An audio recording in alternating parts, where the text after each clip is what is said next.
Tomorrow marks 1 month since that devastating EF3 tornado touched down, leaving widespread damage in the Fox Valley. And Volunteer Fox City says they urgently still need volunteers to help with recovery efforts over the next several days. And organizers say those volunteers will help with tasks including cleanup and raking around the city. Today, volunteers are needed for cleanup at Smith Park. Tomorrow, we'll be cleaning up Doty Island east of Smith Park, focusing on terrace raking and cleaning.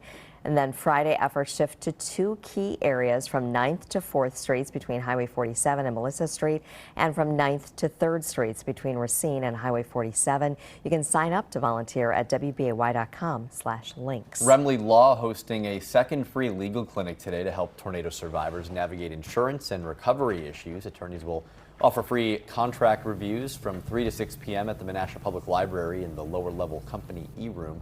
Please bring your insurance policies and contracts and any other documents related to your tornado damage.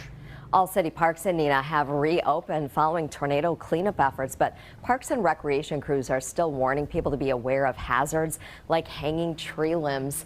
And they say that arborists will continue their work at Doty Park through tomorrow. To celebrate the reopenings, the city is hosting the season's final summer concert at 7 tonight at Riverside Park. And we will have live coverage out in the Fox Valley tomorrow morning, marking 1 month since that devastating tornado. I'll be live in Menasha speaking with city leaders and sharing updates on the recovery efforts there. That coverage starting Thursday morning at 5 right here on Action 2 News this morning.